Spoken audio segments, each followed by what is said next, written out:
Hello, everyone, and welcome back to Productivity Mastery, the podcast that's bringing you some of the most inspiring leaders from all across the globe, sharing practical, useful information on how to make your life better, how to grow your business. And I'm super, super excited to welcome my guest today. Actually, he's already been on the podcast, one of the first people I ever invited on the podcast. He's been a speaker at a number of our events, and he pretty much over delivered. Every time he joins, everybody's just talking about where's Patrick, man? Where's this guy coming from? This guy's a legend.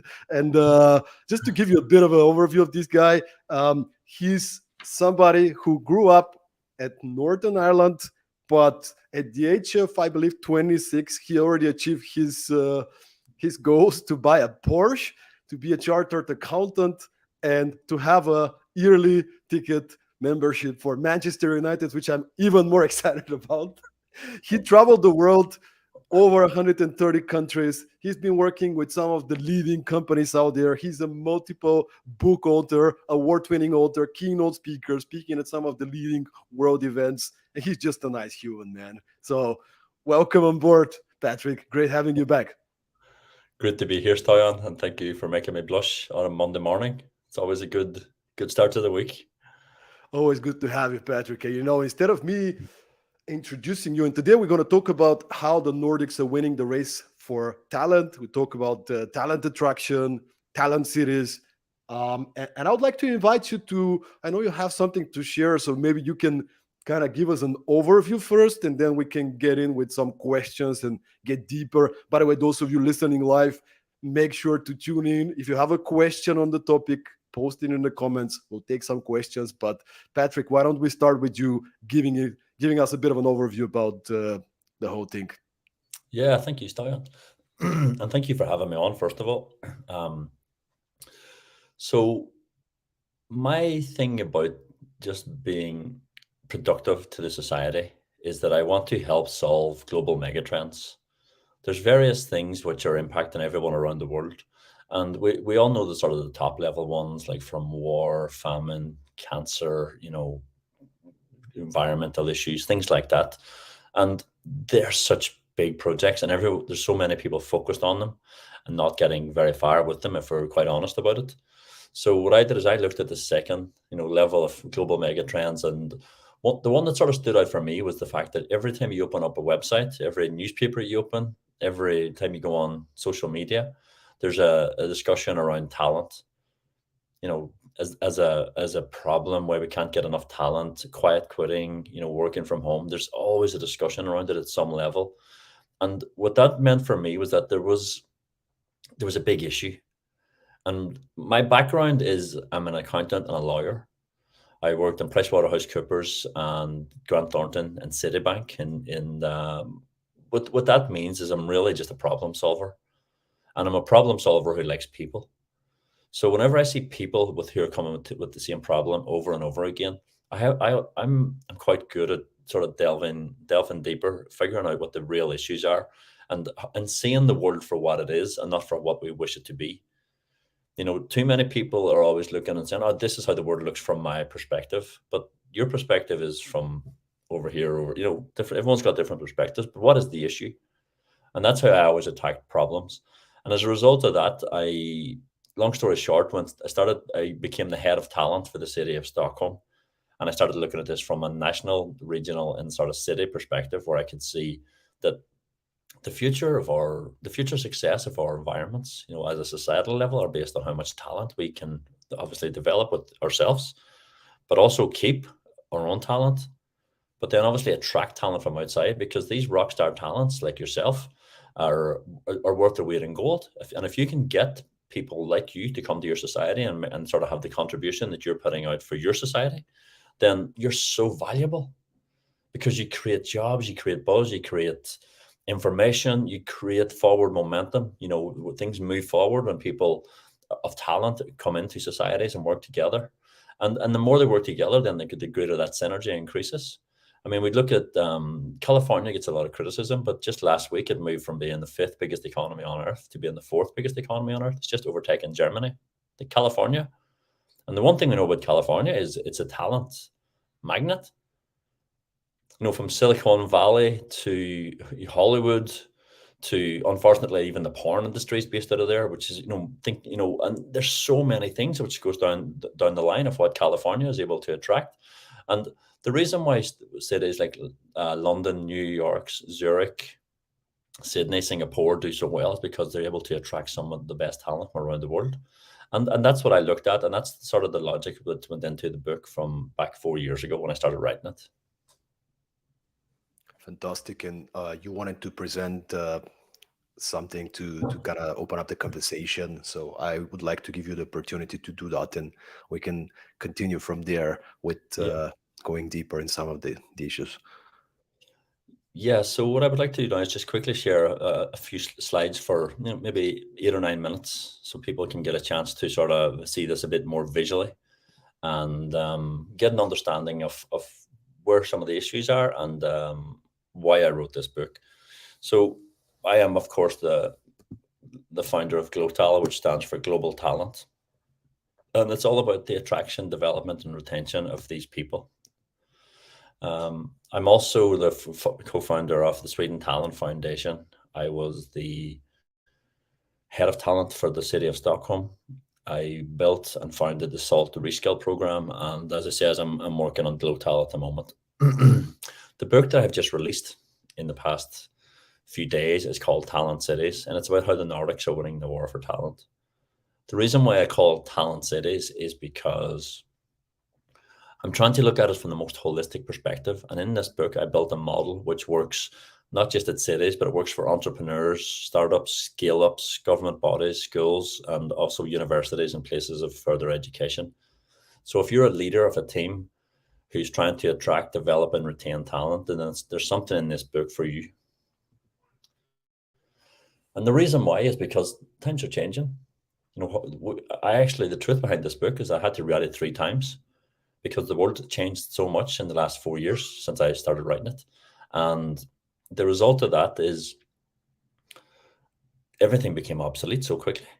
I had to move with the changing times, and I actually wanted to get the book released because I can see that there's going to be a recession coming next year, which will completely change this again. And within this book, it actually works to follow some of the things that are happening. Now, one thing we know about talent is they are expensive and you do have to pay. So I want to sort of figure out what is the value of talent. It's very hard. There's so many variables and moving parts when it comes to talent. So when I looked at it, the best way to value talent is to look at talent whenever they're at the start of their career, when they're graduates, or even if we go back to them being interns. What are you willing to pay for an internship? Well, this is already out of date, by the way. These numbers have even got higher since this was from the spring of 2022. So we're going back 5-6 months ago. Whenever, just to bring in interns, these teams are willing to pay more than 6 figures a year on average just to have these young talent. And the thing is, it's all about the talent pool. They want to get them as early as possible and bring them in and sort of ensure that when they get them in, then they can keep them and work with them. So when I live in Sweden, I looked at what is the talent value proposition of this society. And this is something I want you to do wherever you are. What is the talent value proposition of where you are? And the model in my book sort of helps with the talent mobility thing, because talent will come and they will go. And as the great guy called Stoyan taught me, there's 4 things that a talent remembers or anyone remembers when they come into a new society, into a new job, whatever that is. And they remember the first moment, they remember their last moment, they remember their highest moment of happiness and their lowest moment of sadness. And out of those 4, you can actually directly impact their initial impressions and their last impressions. You can make them feel very nice coming in, and you can also help them to leave in a nice way. And so this model is called the 8 A's of talent mobility, because talent are mobile. They're going to be mobile within your team, and they're going to be mobile outside of your team. And they're also going to be mobile at an international and at city level, because they do move around. So the first thing we're going to look at is the attraction. What happens then when you bring them in, how you can develop them to be better, and then retention, how long you can keep them, and when they leave, how they can become your best asset, actually, even though they have left. So let's look at awareness. In the book, I talk about awareness as being the capturing of the attention of talent by projecting how attractive they are. So if talent don't know you exist, then they're probably not going to come work for you or move to your city, because, I mean, it's just a no-brainer, of course. So talent have to see something in your attractiveness when they learn about who you are, what your company does, what your startup is building, what your mission is, what your city can offer. Otherwise, if they don't see that, then they're not going to be there. I'll give you an example. From a Swedish perspective, they really feel when it comes to their awareness, because too many people around the world think that Sweden is a country in the Alps where they make chocolate and watches. And even when Spotify, their most famous company, listed on the New York Stock Exchange, they actually put out the Swiss flag, as they do whenever your country flag. No, is that Yeah, real? this is real. And unfortunately, too many of the Swedes are not aware of, how the lack of awareness around their nation, as a brand. A lot of people are aware of IKEA and ABBA and Avicii, but where Sweden is and what they represent is actually always sort of mixed in with Switzerland. So this goes to show you the importance of creating a solid awareness. And this is also for startups and scale ups, Tyrone, which you're working with. So once they're aware of you, you want to try and attract them. They're aware. The next thing you want them to do is lift their mobile phone and Google you and figure out. And what they should find is that you have provided honest and uncluttered information that creates sound expectations. Don't oversell it. Don't be immoral and make yourself look like you're the greatest team on earth or the greatest nation on earth, and that you can offer X, Y, and Z to everyone who arrives. You have to be honest, and the expectations you set have to be sound. And the reason for that is actually, if you tell the truth and say that we're not 100% perfect here, but we're trying to solve these problems, that actually is a better sell than someone saying that we're the best in the world, X, Y, and Z. Because it's Monday morning, there is a talent that's lying there right now in their bed looking like this and looking for other roles, looking for other places to move, looking for other opportunities. And if the awareness comes up of your startup, your scale up, your university, whatever that is, then they should be able to find good information about who you are. I live here. This is the city I live. It's a beautiful place. And I love living in such a place where I have such access to nature. I swim in these waters all year round. Every month of the year, I go for a swim. I break a hole in the ice. In the summer, I go for runs. I do a lot of things. But this is what people find when they search about Sweden. If you can speak German, you will see the first one is that Sweden is the most dangerous country in Europe. Second headline is that Ukrainians were not coming to Sweden because they were too afraid, due to the levels of shootings and bombings that we have here. Forbes magazine then listed just before the summer that Sweden was the second most dangerous country in the world for women travelers, sorry.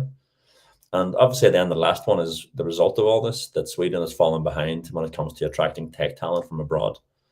And of course, whenever people become aware of you and they start looking in, if they're figuring out who you are and they're landing on headlines like this, then you're going to have an issue. Just that top one is from Bild, the largest German newspaper.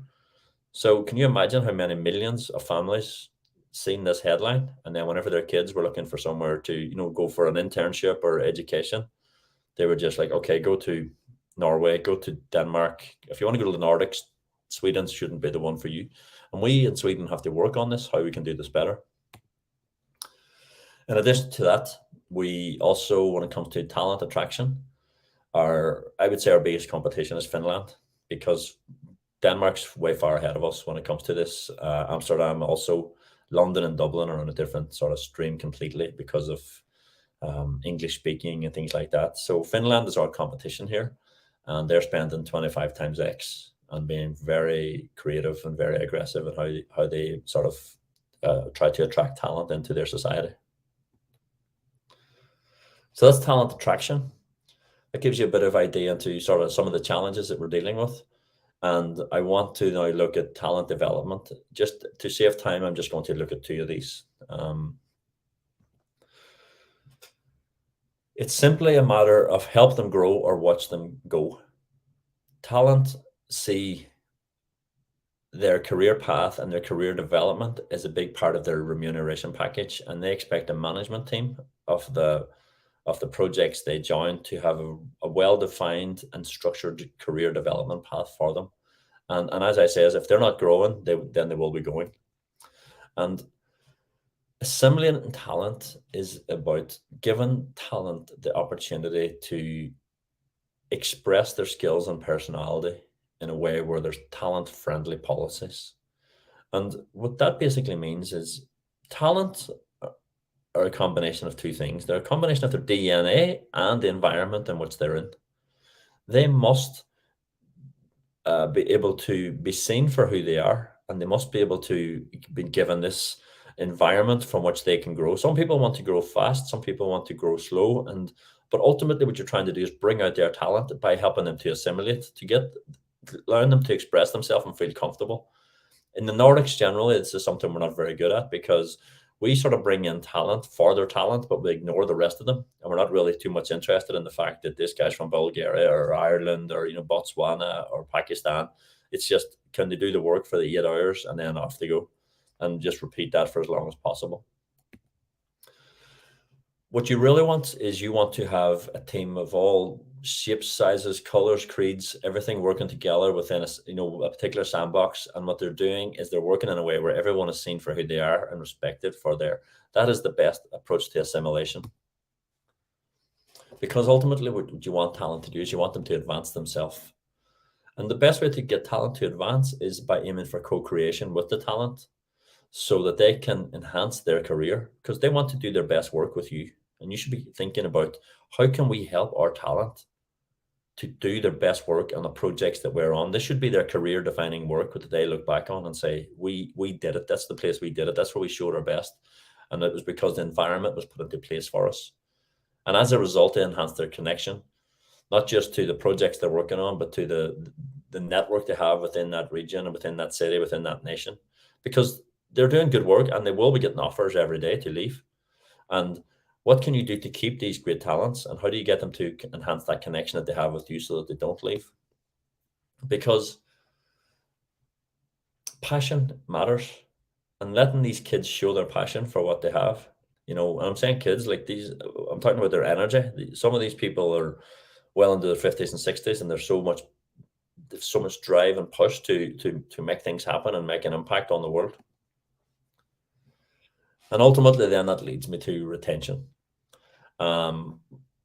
Retention is about how to retain your talent for longer. How do you make them want to stay and develop? But for one thing we know is that talent will leave. They will get up, they will climb away, and they will be off. It's inevitable. No one does these 40-year contracts anymore where they get a gold watch at the end. My belief is that if you can keep a talent for 3 to 5 years and help them develop, and you can learn from them and develop as a result of them being within your project, within your city, then you have won. And it's about giving them the opportunities to develop and grow with themselves there, because they're going to move on and they're going to have a lot of opportunities to pack their bags and leave. So advocating, it's about the understanding that they will leave. And whenever they do leave, it's providing them with a warm and seamless leaving experience, because you want them to leave in a way where they're going to be talking well about you. Because don't forget, they're going to be going from your team or from your city, and they're going to be talking to people, working with people who you actually need to come work for you. And if they're there talking about how great your company is and how great your city is and things like this, then they're actually going out there and talking to your actual demographic and promoting you and advertising for you. And all it was is because you showed them a very nice leaving experience, you respected them and helped them on their way. And it's about that. Listen, show them the love as they cross. They're going to go from one side to the other. When they cross that line, it does no harm to keep showing them the love. Invite them back to the fika. Invite them to the once a year kickoff, whatever that is, and make them feel part of it. Because just because they've left doesn't mean they're gone for good, because you can attain them. If you build affinity with talent in such a way that they can consider returning after an external experience, then they're actually more likely to stay for even longer than they stayed the first time, because the grass may have seemed greener at the other side. But now they're like, you know what, that team, that city, that area was, those people were cool. And, and as they come back, they'll probably even come back at a higher level, which is the reason they didn't leave, they left in the first place. They wanted to jump up, get some management experience, and now they're coming back as managers, which makes them even more valuable to your team. Because people do come to a crossroads. The grass does appear to be greener on the other side. And just because they crossed over doesn't mean they can't cross back. And people do return to jobs. You see it a lot. And the thing to remember here is, in general, you don't hire a talent, you hire a human being, and you must bring in the whole of the person. Okay, they wear the brown shoes from 8 hours a day, but what about the other hours a day? What are they doing? What's their hobbies? Who are they? What are they into? Show an interest in them and bring in the whole of the person so that they can feel comfortable, they can feel seen, and they can feel as if this is a place where they can do their best work of their career. Because if you don't, there's a lot of people who are looking to take your talent away. And ultimately, this is what it's about. It's about helping talent to look at the world and see it as a bright place to be, and look out for you and talk about you, so that it puts smiles on the faces of your talent and on their memories of working with you on a daily basis. So obviously, I know you're a smart man with all the work you're doing with Perform and things like that, Stoyan. So I know you're going to have a lot of questions and a lot of stuff going on. So for the people who want to check out the books, the full color version, the green version, is now available on Amazon globally, on pre-release, and it's a fantastic book. Already it's starting to land on people's desks around the world, and the feedback coming in has been fantastic. So it's literally brand new, hot off the press. And if you have any questions or you need me to help you out in any way, just get me on social media at Patrick Hamilton Walsh, and I'll be happy to send you any links or anything that you need. Thank you so much, Patrick. And once again, for those of you who did not hear the name of the book, Talent Cities by Patrick Hamilton Walsh. It's already on Amazon. Is it the pre-release? Is it people can already order it now? Yeah, it's available now. So it is a pre-release before Christmas, because the black and white version is coming out after with the publishers. They want to do a special, but they said, let's just do a special edition full color before Christmas. So I was like, get it out there. I love it, man. Thank you so much for giving us an overview. Obviously, I have a bunch of questions. The first one, actually, as you probably have seen on my social medias, I've been to Lisbon just last week for Web Summit, exceptional conference, 70,000 people. I had the honor to MC and speak at one of the stages, meet a lot of exceptional people, having conversations, and actually many people from Silicon Valley that I had a chance to talk to talk about Lisbon as the next really hot spot for tech talent. And many of them were considering moving or already moved to Lisbon. And I just wonder if you can kind of reflect a little bit. What do you think makes cities like Lisbon so attractive for tech talent? Lisbon is one of the use cases that I talk about quite a lot. It is one that has really just lit a flare and stuck it into the sky and says, if you're a talent, we want you to come here. So they have I'll give you a very quick history of it. So the Web Summit originally started in Dublin under Paddy Cosgrave, as you know, because you're one of the close inner circle kind of guys. And the Irish government were sort of they were a bit sloppy on how they treated them, with better access to, transportation and things like that. So it came as quite a surprise to the Irish government whenever Lisbon says, we'll give you X million per year if you bring your Web Summit to Lisbon. And this must have been 8 or 9 years ago. Okay. And so nobody was talking about Lisbon as an innovation hub then. It just came out of the blue. But the foresight of their government was that we need to survive, because the world's top 40 cities are responsible for 2/3 of the world's GDP. I'll say that again. The world's top 40 cities are responsible for 2/3 of the world's GDP and almost all innovation. And that'll soon be the top 30 cities and the top 20 because it's getting more and more condensed where talent are moving to and where they're working. And I've just told you with Silicon Valley, that Lisbon was not on that list at all. But it's coming up and it's stealing talent. The number of young Swedish talent that are now leaving Stockholm and starting Stockholm teams to move to Lisbon, like a lot of my friends are already living there, is phenomenal. And these are European kids, right? What's happening to non-European kids is that they're given an opportunity. If you come to Lisbon, you can live for 5 years tax-free. And at the end of it, you get a European passport. And all you have to do is come, be a rock star, turn up for work every day and do the things that you love doing in the sun, along the Algarve, whatever you want. It's an unbeatable offer on a global stage. If you're from a city, if you're from Moldova or somewhere like that on the edge of Europe and you have great talent and you want to break into, Europe, get a European passport, where else would you move? It's phenomenal what they have built, and you've seen it firsthand last week. I followed you online, and I was so impressed by you, and I was so proud of you because you're a great example for me as a talent. I mean, I when I met you at the tech festival in Copenhagen, this was a guy who was the definition of DNA. Like you had desire, intelligence, drive just pumping through your veins. You were up early, you were working long nights, you were doing everything you needed to do. And I've been following your journey since then, maybe 6 years ago, very closely. And I see a man who I don't recognize every year. Like, who's this? Every year you're bigger and bigger and better and stronger. You're just more and more polished. And it's a result of someone who's been given the environment. You've taken your DNA and you put it into environments where you could develop yourself in many, many different ways. You've done that across the Nordics. You've done it across the world, because I can't keep up with you. You're in Europe, you're out of Europe, you're bouncing around, you're on airplane ports, you're on stage. And for somebody to talk at an event of 70,000 people and be given the credibility to be the MC, I was like, oh man, I'm proud of this guy. And I'm proud of you because I know your hustle, I know your history, I know your grind, I know how hard you work to get there. And it's the DNA plus the environment thing. And you have kept growing your DNA, but you have kept moving your environment to fit you. And I bet you there was times last week when you were looking at walking around Lisbon and seeing everything it had to offer, and you were thinking, maybe I could build my team here. And that's why Lisbon is winning, because there was 70,000 people who went there last week, and even from Silicon Valley going. And don't forget, they're thinking I can also get a European passport after 5 years. So they now have an American passport, and they can have a European passport for living and working 5 years with all these cool people in a cool city. Unbeatable offer.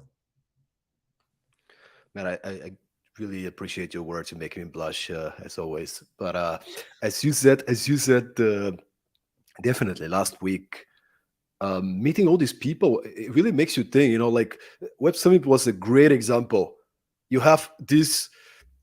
Everybody is there, right? All the top people, top talent, top executives, everybody is at one place, and just having a few conversations, and it's like, wow, it can take months to get so much faster, right? Like to get this movement and growth, and just by being surrounded by the right kind of opportunities in terms of top international companies, environment for startups and scale-ups to grow, talent, which also probably is connected to, and I haven't read yet the book, but it's probably connected also to having top universities that can actually boost this talent in the city.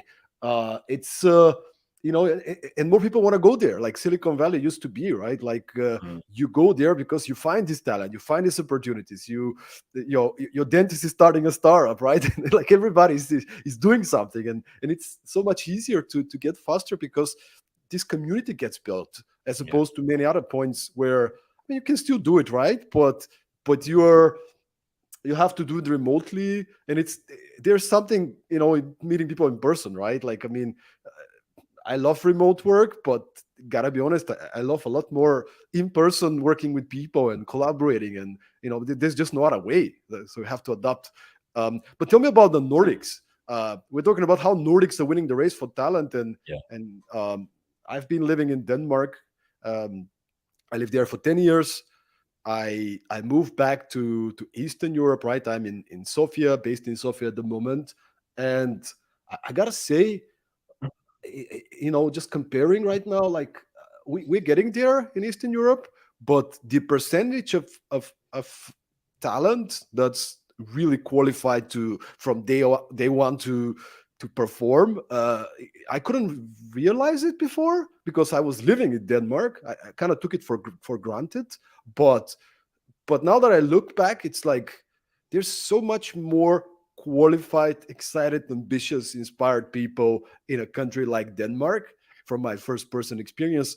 And I think Eastern Europe is catching up. There are specific sectors that, IT, finance, fintech, and so on, that there's talent, but still we're getting there. It's Mm. we were still quite behind with that. From my personal experience, I don't have numbers, so I might Yeah. be just. But what's about the Nordics that makes it so attractive? Yeah, but let me just give you an insight quickly onto into Sofia as a city, because what I'm talking about here is cities. I'm not talking about nations, because we are moving towards a new global Hanseatic League of nation of the cities are now becoming more important than the countries that spawned them.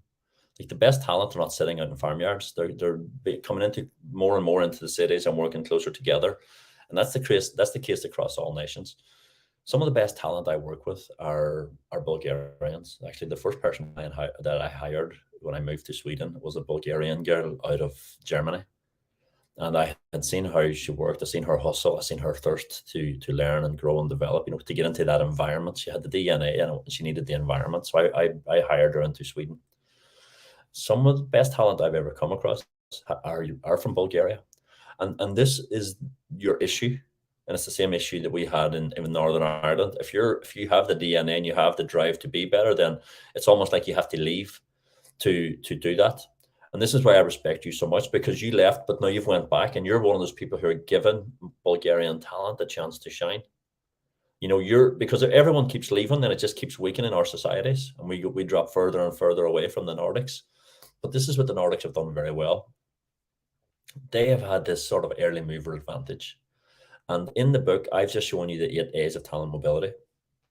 And beside each one of those, I give you a use case, which is best in class. And I mean, these are best in class on a global scale. You wouldn't believe some of the initiatives that are in place across Norway, Finland, Denmark, and Sweden. And it's things that are easily replicatable within your team, within your city, within your university. And when you see how they've thought about it, it's fantastic. Now, I don't think that any of the Nordics have got it right as a unit. Like there's no country which are really getting it right across the board, across the 8 A's of talent mobility. But on each of the points, the best use case that I could find was in the Nordics. Now, the most talent dense city on earth is London. It's got 1.8 million talent. The second number two is New York with 1.2 million talent. They're both English speaking cities, of course, and they are able to suck in people a lot better. But the reason why I like the Nordics is they're small. If you consider the combined population of the Nordics, it's probably roughly not that much different from Greater London. With 20 million people, Greater London is about 20 million people across the Nordics. But the Nordics are still able to provide a value, a talent proposition, which is enough to bring in talent. The reason why I worry for the Nordics is because they have almost become a little bit complacent. And I can see places like Croatia, I can see Lisbon, obviously the Middle East, Saudi Arabia are putting in a massive investment into talent. Obviously Dubai have been able to suck up talent for quite a while. And they've been able to suck up talent who couldn't get into Europe. But now Lisbon have just taken that away. They will give you a visa like that if you can get the role, and they will give you a passport within 5 years. And this is hotting up globally. You look at the work that Miami have done to bring in talent. They're sucking a lot of, and also Texas. A lot of companies are now leaving Silicon Valley, leaving California, even though it's still growing. They have to be careful because the pendulum is starting to swing away from them. And the biggest export that we have had out of Ireland for centuries has been talent. Irish people end up all around the world, like me, I'm in Sweden. And what that does, that weakens our society. Now, thanks to some decisions that were made in 1991 to set up an international financial services centre in Dublin, we've been able to attract a lot of the biggest companies into Ireland. And obviously the biggest companies want the best talent and they're willing to pay for them. So Dublin and the hubs like Cork with Apple and Galway and all these others have been able to attract all of the biggest companies on earth. And as a result of that, we have become a talent hub by default, just because Google wants you to be in Dublin and they move kids from Sao Paulo and from Botswana and from Beijing, and they all accumulate together. And for us, that's such an amazing thing. All these people are coming in, sharing their brains, their ideas, they're communicating at a higher level. They're just raising the standard of what Ireland is and the expectations in Ireland. And if you consider, for example, Bulgaria, where they haven't had that same sort of opportunity, it just takes our society and it just rockets it so high. And if we look into the capital cities in the Nordics, let's say, Stockholm, Oslo, Copenhagen, Helsinki, what are some initiatives I'm sure you've researched and studied, and you've been the head of talent in the city of Stockholm, so I'm sure you've seen a lot of cases. What did they do right? What were some initiatives, some specific things they did in the direction of attracting and keeping talent? So I'm going to give you an unbelievably mind-blowing, I'll give you two.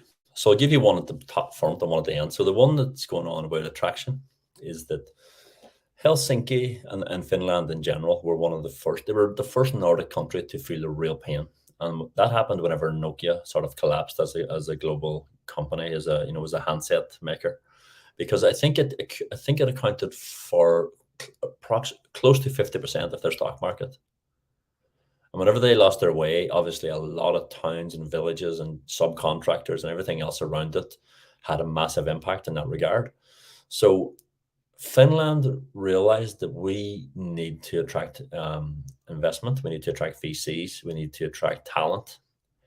And so I love what they work on. So I actually had I'll come back. So one of the things they did, and one of the things they have, I think it's the fourth iteration is about to go live now at the moment. They have a project called the 90-day Fin, where they will pay for you and your family to move to Finland from all around the world for 90 days.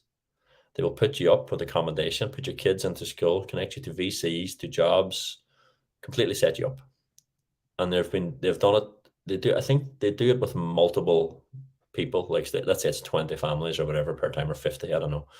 And they come for 90 days, and the success rate of that project is phenomenal. And their logic is that what happens is people love the Nordics, and whenever they come and give it a go, then they do tend to end up staying.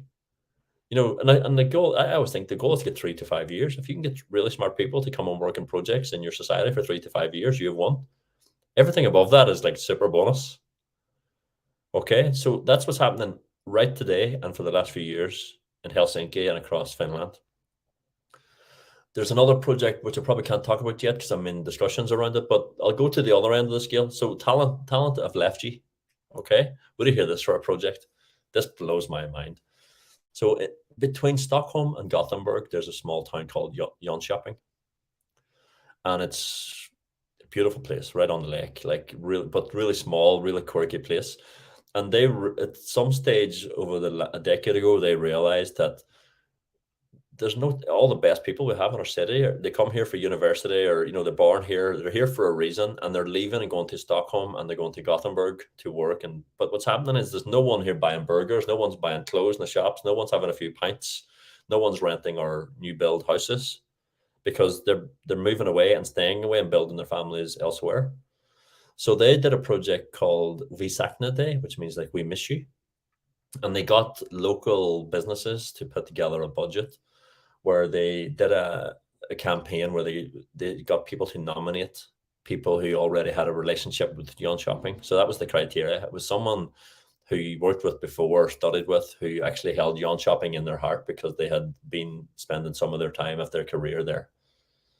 And they chose 300 people, and they started doing this campaign. They found out where they were, and they would put the closest bus stop outside their house. They would say, for me, like, Patrick, Stoyan misses you. And you'd be like, what? I'm Patrick, and I know a Stoyan. And then going past your work, there'd be a bus with the logo, like a thing on it going, Patrick, start, so it built up and built up, and then one day you would get an invite to your door going, we're inviting you to, we're chartering a jet from Stockholm and from, Gothenburg, where we're going to fly you to Jönköping. We're going to pick you up at the airport, drive you through the new parts of the city where all these new apartments have been built beside the water. And we're going to, you arrive in, you're going to meet with business owners and people who are building these cool projects, and they need people like you. There's literally a job for you at the end of by lunchtime. So after lunch, they sort of talk about the new visions for the city, and then they let them spend a few hours, in their, exploring the city, and they give them vouchers to their favorite, restaurants and things like that. Off you go, remember how cool this place is. So when they arrived back in Stockholm, they chartered a jet back for them, or back to Gothenburg. They had a gift waiting for their soon-to-be ex-boss. I'm leaving. Here's a gift I wanted to give you because I'm moving back to Jönköping. And they did it every step along the way. And of those people that they did it for, the success rate was 22% to move back. So they've just got 66 people, and another 28% were, after 1 year, were considering moving back. So out of the 300 they targeted, 66 says, I'm taking this job today. And nearly 150 after a year were like going, yeah, let's go back. And as a talent drive, that was phenomenal for a small town. So that's the sort of initiatives that you're dealing with in the Nordics, like 90-day fin, move you and your family here. At the other end of the scale, Jönköping, we miss you, and having like billboards outside your house and things. Yeah, and I would imagine the rest of the people that do not move, for example, they have a great experience and they talk to their friends, families, and so on. So actually, in the long run, they probably is going to be more, right? Like they show pictures, post on social media. It becomes like this positive cycle of attracting people. Patrick, I know your book is not only relevant for people who are running cities, but it's relevant for executives, for entrepreneurs. Startups and scale ups are, as you mentioned at the beginning, it's very important to understand how to not just attract but also to retain the talent. And I wonder if we can get into this topic a little bit. You shared a really great framework with the 8 A's. Is that how would you recommend to a company to look at talent? Sort of like looking at this 8 A's framework and try and improve on each of the steps from the process. What would be your recommendation? Imagine there is a business leader listening to the podcast right now. What would be your recommendation to attracting, developing, and retaining talent? Yeah, absolutely. So I was very specific about those 8 A's. Like I really went in deeper and deeper. I thought, okay, there's probably 4 A's really, and then and I thought, no, there's more than that one. So it ended up getting from 5 to 6 to 7 to 8, because I realized there was so much importance to be placed on each level. Because you have to think about talent as being mobile. Every day, the mobile at a global level, they do move around nations, they do move around cities, and they do move around teams. And it's how do you manage their mobility through your team? And number one is, if you have a startup, because let's say you're Spotify, or let's say you're Carlsberg, or whoever that is. People are aware, the awareness is there. So then, but the awareness of Carlsberg is one thing, the awareness of Spotify, but what is the awareness of the projects that you're working on? So every time Elon Musk does one of these Tesla shows or robot shows, what we don't see is that he starts off all those by saying, this is a recruitment drive. We don't know how to build this robot, but if you have some information, if you know how to build this type of AI, or you're working with these types of mechanics or whatever, please reach out, because and now what we're going to show you is our vision for the future, but we need people like you who are watching to come. So you need to create awareness of the projects you're building and the mission you have for the future. Like, you can be sure that Spotify have bigger plans than what they are at the moment. You can be sure that Carlsberg and Ericsson have bigger plans than where they are at the moment, and they want to keep up with trends and things like that, so they don't go obsolete. So think about how can you create awareness of the projects to attract the people. And then how do you accept them, which is, helping them to have a seamless transition in. And then accommodating talent is a key part to it. It's helping talent and their families to feel wanted and part of something. Accommodating is just not about putting the roof over the head. It's how do you accommodate the human being? And then assimilation, enabling space to express their skills and their personality. This is all part of the development. It's not just about how do you get them to be better at their job. It's about how do you get them to be better people so that they feel as if they're developing and growing and advancing themselves. And then the advocating element is whenever they've almost decided, we're going, but we want them to leave in a very nice way where they feel as if it was worth their 3 to 5 years with us. And you know how this is. You left your home country to go to a foreign nation to work your best and do the hardest drive that you've ever had to do. And it's times it's lonely, and there's times you feel on the outside and you're forgotten about the things, but you kept getting up, you kept going, you kept striving, you kept dreaming. And imagine if there was somebody who was able to see that in you in Denmark when you were there. Like, their society has lost the equivalent of losing someone like you is millions of dollars. And that number goes up. The more you grow, and the more you grow in another society, then the more the Danish society has lost out. So I'll give you Danish. These are Danish insights. For every 25 international students that Denmark can keep for just 1 year after graduation, that's worth 2.6 million euros to the society. These are graduates. They're in their first year out of university. And for every 25 of those, that's worth 2.6 million euros. So imagine what you're worth to a society as an executive, as someone like you. I seen you last week. You were on, I think someone took a photograph of you having a meeting with Patrice Evra, like French international, Juventus, Manchester United. People like that are reaching out to you to have meetings. And these are some of the most well-known people on earth. And why are they reaching out to Stoyan? Like, what has he got? What do we need to have to bring a guy like that into our team, into our society? What do we need to do to hire him to come in and advise our startups or projects? Whenever I see people like you doing the work you're doing, and you're sort of sitting around with some of the biggest business leaders on earth, some of the biggest sports personalities, some of the greatest thought leaders on earth. If I'm a city, I'm wondering what do I need to do to hire this guy? Like, why are we not talking to Stoyan, for example? Why are we not talking to him at our startup hub? Why have we not got him in for a fireside chat? Why can we not bring his team in and see how he can solve our issues within this part of Ericsson or this part of Spotify? To start thinking in that perform mindset. And that's what Denmark loses whenever you move out of their society, because they have less access to someone like you, because now you're an international sort of talent that's moving around and helping others. And again, somewhere along the line, they didn't get it right whenever a talent like you, and that's just one example. I mean, there's a lot of those examples, but just to really put that into perspective, these are people in their first year of university, out of university, and you know how useless you are after university, and that's how valuable you are to society then. So I can guess that Denmark doesn't have 25 students from internationals. They probably have 25,000, which makes that 2.6 billion euros. And that's just if they can keep them for 1 year. Now, when I joined the City of Stockholm, we could only keep talent here for whenever a graduate who wasn't from the European Union, had their graduation here in Sweden, we could only keep them for 6 months. And basically, that was enough time to go off on a summer holiday and have a few pints to celebrate. Because, as you know, how the Nordics work is people graduate in May, June. Everyone goes off on holidays. Nobody does anything basically between July, August, September, and then by the time you can come in, you've only got 2 or 3, months left in your visa anyway. So no one's going to take a chance on you with that. So what I did is that we were lobbying to get it increased to 1 year, and we got it to 1 year. But what we really need to be is I want to match. If you've been here for 3 years, you should be allowed to be given 3 years.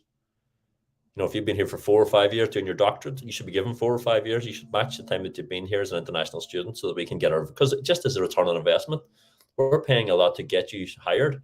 And then if we send you back to, Chile or to even the UK now, they're taking all the stuff that we've paid for, all the investment that we've put into you, and you're going back and benefiting their society. It is a competition. So why should we not use them? Because they're happy here. They have their friends. They have their network. But we're like, no, off you go. Yeah, man. And now just reflecting back to my journey, spending 10 years in Denmark, right? Like some of from my, first-hand experience, some of the things that I felt, many of the organizations were doing well, let's say, and I can mention just a few strategies and examples, but I was fascinated by how many company events I had in the business school. So first of all, universities in the Nordics, many universities are actually really high level in terms of research, in terms of the facilities, in terms of the methodology. I would say my business school was really useful. And I Mm. know many universities are struggling to make things interactively useful, but my business school, Aarhus School of Business, later became Aarhus University Business and Social Studies, was actually really, really useful. Um, Very high competition in terms of the level of students. So I actually built a great network. I'm working with a lot of the people from my education. So first of all, a great master program. Um, but then there were many of these companies that you mentioned. Some of them I can add some on the top of my head. Lego is doing amazing with these Mm. things. The consultancies are actually doing a lot of activities like McKinsey, Bain. They have offices in Copenhagen, for example, and they'll do these super cool case competitions and study trips. So they kind of make themselves being the cool place to go. Like my co-students, I didn't know what's McKinsey and what's Bain before I joined the business school. I had no idea. But then everybody, all the days were talking about, I want to go to McKinsey, I want to go to BCG. It's like, well, what is BCG, right? Like I didn't know. But they did a fantastic job, like doing this business club for students, case competitions, come to the headquarters, they treat you really nicely, they share advice, like, so they kind of you know from their years as bachelor students, and they want to attract them after they finish their master sometimes, right? But they'll do all those kind of things. And I'll mention another example, by the way. I once applied for a job in Lego. Lego is an amazing company, right? Like, I just go to the job interview. They gave me some bricks to play with while I was waiting because I was early. Wow. People come, they're smiling. How are you? Let me walk you around. Like, you're not just the random guy just sitting in a waiting room. Actually, there was a person assigned to entertain me, right?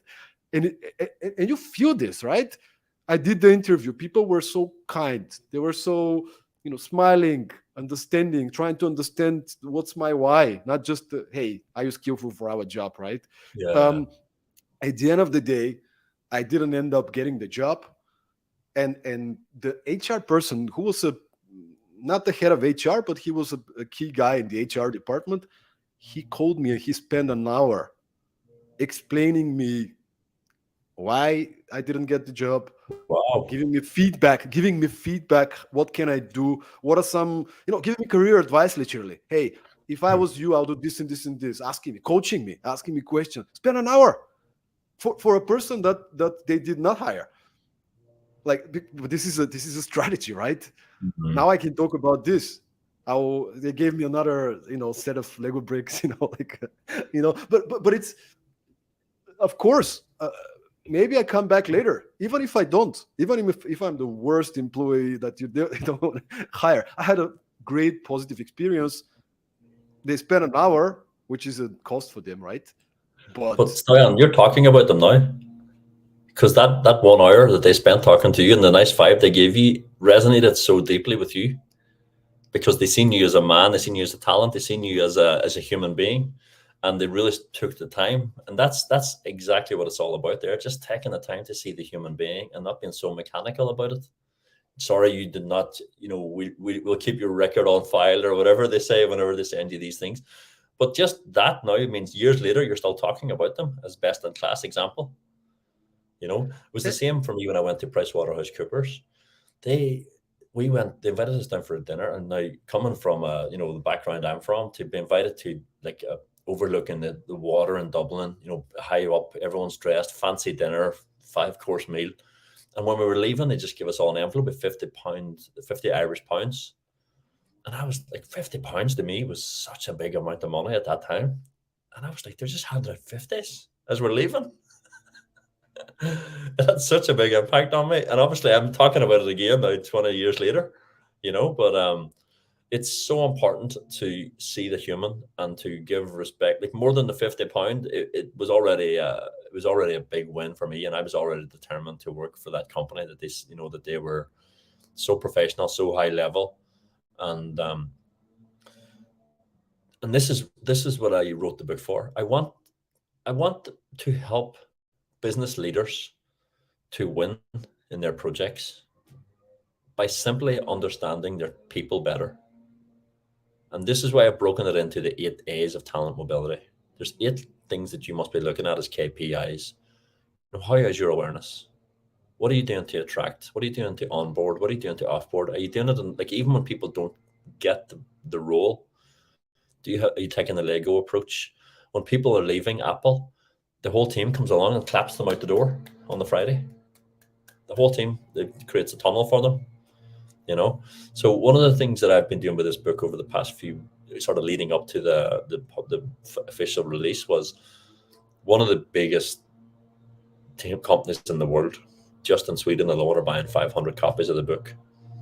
It's an American company, Silicon Valley company, and they are sending it out to all the business leaders in Sweden, obviously where they have a big share of the market. And they're saying, this is how we want to be associated with people who attract the best talent, who work with the best talent, because you're our customers and we're going to be using these strategies as well.